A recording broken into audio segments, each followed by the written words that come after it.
In this video, I will show you my complete guide to capital allocation. So capital allocation is very simple. At the end of the year, if you are a public company, what do you do with your cash? Do you reinvest in your business? Do you pay dividends? This is capital allocation. My name is Christophe Nour. I've been investing in the stock market for almost a decade with a performance of 24% per year.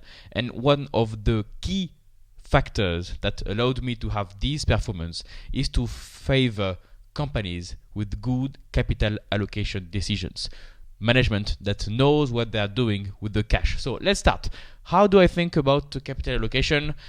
When I invest in a stock, I want to invest with a smart management that looks at KPIs, that looks at the numbers and allocate capital the right way. So let's imagine you have a stock, you are invested in the stock, let's say this way, and the company generates some cash, so the company is profitable, and you start from the beginning. Okay, you have your cash. What are the questions a management has to ask before deploying the capital? The first question is, does the company have high internal reinvestment opportunities? That means higher than 15%. In other words, you want the key metric, return on invested capital, so ROIC, to be above 15%. That's your reinvestment rate. That's if you invest 1, you will get 1.5. So reinvest in yourself with a high return on investment. If a company has a high return on invested capital, higher than 15, then it's worth it to reinvest in the business.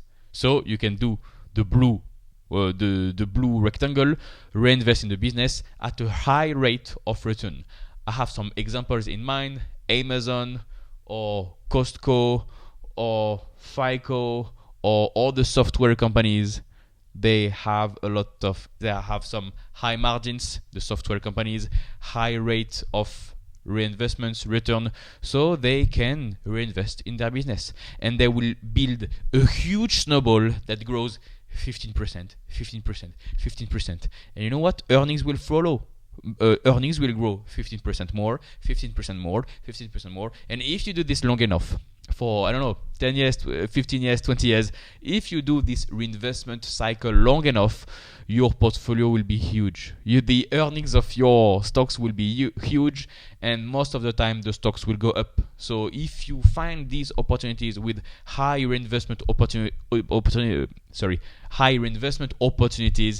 you will make a lot of money. Okay. Now you have your quick answer. If your return on investment, your reinvestment cycle is not that good, the investment opportunity is not that good, so it's not worth it to reinvest in your business, what do you do with your cash? You have generated earnings. You have to deploy this capital. So if you don't reinvest in the business, ask a second question. Does the business have high debt that has to be paid soon? If you are a leveraged business, if you have a business with a lot of debt, and you can take advantage of having some cash to pay off your debt, to reduce your burden. It's not good to have a company with a lot of debt. That's how you go bankrupt. If you don't have any debt, you can't go bankrupt. So I would advise to stay away from companies with a lot of debt. But in case the company is good, very good, with a lot of debt, and this is the situation, not a lot of reinvestment opportunities, what do? If you have a lot of debt to be paid soon, you pay down your debt. That's quite simple.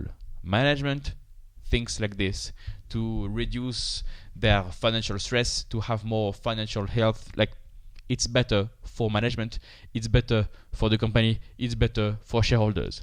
You don't want debt to be a problem, actually. Debt can be a major risk that can completely destroy your business. So you don't want debt. If you have some debt and you have to pay it off, pay it. If you don't have some debt, you ask the next question: is there an attractive acquisition opportunity? So you are a public company worth several billions of dollars. That could be something like this. You are a public stock, a public company. Maybe you will buy a competitor to be bigger. Maybe there are some synergies in the market and you see some small company that can be acquired at a good price. The price of this small company has decreased. Maybe there is a target here. And maybe you are an aggressive CEO, an aggressive management that is like not a shark, but you want to take advantage of low stock prices for your competitor. Maybe you want to take advantage of this opportunity to buy out your competitor, to acquire a company, to have some synergies, some scale together. You think it will create value for shareholders, for your company, for your brand, for your scaling. Okay, you get it. Is there an attractive acquisition opportunity? So as a CEO, you must know if this is a good opportunity or not, if you have synergies or not. If yes, if you think this is a good deal, do the M&A with caution. Compare the return on investment with other alternatives. So okay, a lot of management actually do this. They are loving the acquisitions. They love doing M&A, and that can work. There are a lot of Swedish companies, Nordics company, Norwegians, Swedish companies that are good capital allocator, and they are serial acquirer. So they acquire new businesses every year, and it works. And one of the most famous examples of this capital allocation strategy is Constellation Software in Canada. This is a software company that does small, very small, tiny acquisitions of tiny targets, small companies, and it works completely fine because the companies they acquire are great margins, great management that can be independent. They are just under our name now, but that's the same thing, and it works. And there are some synergies, and you can create a lot of value for shareholders, for your long term, etc., for the incentives, if you do this correctly. But there is a huge risk, and maybe out of this framework of capital allocation, this is the biggest risk: being too optimistic for acquisitions, paying too high a price, and finally the synergies never happen. I've seen this countless times. I have been burned personally investing in Pool Corp that did a major acquisition in 2021, and it turned out that this acquisition was not good. The synergies were not there. The margins suffered, the business suffered, and I lost a lot of money on this stock. So I personally don't like acquisitions. I'm telling you, I don't like M&As. Too many uncertainties, too many risks, too many factors in your thinking process. So I would personally hate if a company acquire new businesses and again and a new one. So I prefer businesses that don't do this. So in case there is an attractive acquisition opportunity, you can act with caution and acquire a competitor. In case there is not an opportunity, in case you see nothing, everything is overvalued, you see no attractive valuation, you continue like this. Return capital to shareholders. Okay. Ask yourself this question: is my stock, as a CEO of a public company, is my stock undervalued? If this is undervalued, you do buybacks. Buybacks, so share repurchases, you buy your own shares in the public market. This is a great way to create value for shareholders and for yourself. The stock price will go up, but only if you do the buyback when the stock is cheap, when the stock is undervalued. It creates a lot of value if this is cheap, and it destroys a lot of value when the stock is expensive. So you have to do it the smart way. By the way, if you're looking for a complete framework to analyze stocks and build a strong portfolio, I have a coaching program. More on that at the end of this video. There are not a lot of management that really know how this buyback mechanism works to create value for the long term. Maybe some of them have to read Warren Buffett, or maybe they do it on purpose, but I don't know why. A lot of management do buybacks the wrong way. They do it in a stupid way, and they destroy value for shareholders.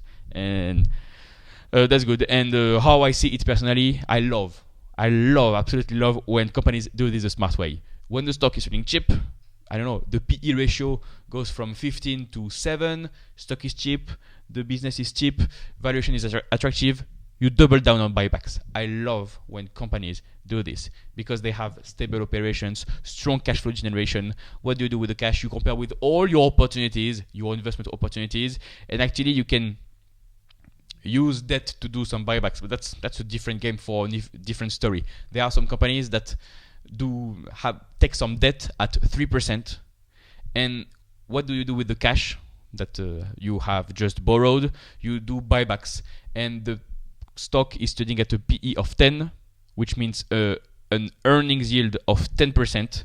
So you borrow at 3%, create value at 10%. You can compare the earnings yield, the PE ratio, with the borrowed rate. But that's a bit technical for this video.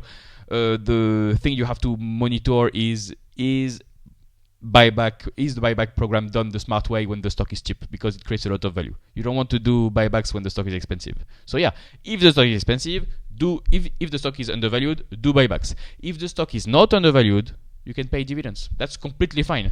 There are some big companies, profitable companies, that have asked these questions. They don't have reinvestment opportunities. They don't have debt. They don't have an acquisition target, and the stock is not cheap. What do you do with the cash? Either you pay a dividend, or you hoard the cash in the balance sheet. You keep the cash in the balance sheet, so you have a growing cash pile in your balance sheet. I don't know what is best. Now there is 4% interest rates in the US, so a cash trapped on the balance sheet can generate 4%. That could be something. That could be good. I don't know. It depends on every situation. Or you can just pay dividends. Do a regular dividend or a special dividend. That's it.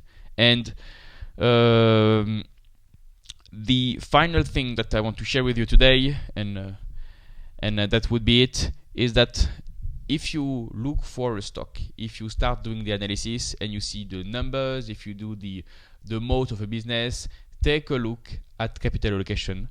Take a look at the compensation of management, because all the things we see, reinvestment rates, buybacks, depends mostly on how the CEO is paid, because the CEO has a fixed salary and a variable salary, variable rate, bonus, call that whatever you want. The metrics for the variable part can differ from companies to companies. That means that one CEO, I don't know, the CEO of Apple, I don't know, any CEO, can be paid if they boost revenue. Okay, very well, you have your bonus if you increase your revenue by 10% every year. If I'm the CEO of this company and I am paid only based on revenue, you can bet that I will do whatever it takes to boost revenue. How can you increase revenue? You borrow a lot. I would take a lot of debt, like a large amount of debt, and do acquisitions and acquisitions and acquisitions, so that I buy other targets. I buy and I grow my pie share. How do you call it? You grow your revenue, because when you do an acquisition like this, for sure revenue will grow because you absorb another company, but the synergies, most of the time they don't work. The synergies, the margin improvement efficiency, most of the time with acquisitions, they don't work out. But if I am a CEO of a big company and I am paid only based on revenue, you can bet that I will borrow a lot of money to do acquisitions. And because most acquisitions fail, I will destroy shareholders' value. I will destroy value for shareholders for the long term, but I will be very happy because I will be paid a lot, because I'm paid because of revenue growth, etc. So yeah, check this, because actually you can how do you say it? You can backtest what the company has done. I mean reverse engineer. You can reverse engineer the decisions of management based on how they are paid. If a management is paid based on revenue, you can bet that they have done a lot of acquisitions. They will continue to do a lot of acquisitions regardless of buybacks, regardless of dividends. So they don't care about this. And you have another company, maybe for another example, that the CEO has a fixed salary and a variable part based on return on invested capital, ROIC. If you are a CEO of a company based on your return on invested capital, you can bet that they want efficiency. They don't care much about revenue growth. They care about margins, efficiency, of the assets, of the invested part. So the debt, the assets, the liabilities, etc. You want efficiency, efficiency, efficiency. I would prefer a management that is paid based on efficiency, actually. So, and if you do efficiency, if you want efficiency and you are paid based on this metric, you don't do acquisitions. You don't do dividends. You want a high reinvestment rate, so you are very cautious with your margins. You don't have much debt. So that's a different way, completely different way to allocate capital. And again, I can take another company that is the CEO is not paid based on revenue. He is not paid based on return on investment. He or she is paid based on EPS, earnings per share. Okay, so you will tell me, that's a small exercise for you. If a management is paid based on EPS, what will they do? I will give you 5 or 10 seconds to answer this one. What will they do? Based on pure EPS, earnings per share. Okay, now is the answer. EPS, it's net income, so earnings, divided by the total number of shares. If you are paid based on the total number of shares, you want the EPS to be as low as possible. So you want the number of shares to be as low as possible. This is this one, the buybacks. Is the stock undervalued? You don't care. You just do all buybacks all the way. This is maybe your most important metric. So you want to focus on two things. One, the number of shares, do buybacks regardless of valuation, regardless of if the stock is cheap or not. So that's how you can do mistakes. And two, the net income. So maybe net income, that's efficiency here and there. Not M&A, I would say. Pay down debt, maybe not. Actually, for EPS has no influence based on a debt. So if I was a CEO paid with EPS, I would take a lot of debt to have large earnings and use all the excess cash that I have borrowed, my debt, to do buybacks and boost my return on equity. And I will have a huge bonus. You see, 3 different scenarios, 3 different capital allocation decisions. And you want the magic formula for this is to be aligned with a CEO that compiles all of them. So there are companies that are paid, 30% of their variable rate is revenue growth, 30% EPS growth, 30% return on invested capital, and for the remaining 10%, in Europe we have our ESG metrics, so scope 1 to 3 CO2 emissions, but also 10% can be free cash flow per share or high operating margins. You can mix these metrics, so you have a compensation package, an alignment of interest. That is great. And the magic formula is to only invest in companies with a clear capital allocation framework. And I've seen many compensation packages. Sometimes companies, they don't focus on revenue, they don't focus on EPS, they don't focus on ROIC, they don't focus on free cash flow per share, but they focus on adjusted EBITDA. If you are a CEO of a company and you are paid based on adjusted EBITDA, you can do whatever you want, but you will increase your adjusted EBITDA. So you twist the numbers, you cook the numbers, adjustments, amortizations, depreciations, adjustments means whatever. You can completely cheat with the numbers. So you want to avoid these companies. You want to be invested in companies with a per share metric, earnings per share, free cash flow per share, return on invested capital. That's a great one. And you want some revenue growth and high margins. If you like this content, I have an investing coaching program to make you a better investor. In this coaching program, you will learn a complete investing process. You will learn how to find stock ideas, how to properly value stocks, when to buy, when to sell, so that you can build a strong portfolio with great companies. So what comes with the coaching program? You will get access to an exclusive community of like-minded investors, and you will get my personal guidance to help you build the portfolio of your dream so that you can have long-term results with your stock portfolio. Click the first link in the description to get more information. You will get a 10-minute video that explains how everything works completely for free. No need for your mail address. Just click the first link in the description and I'll see you on the other side.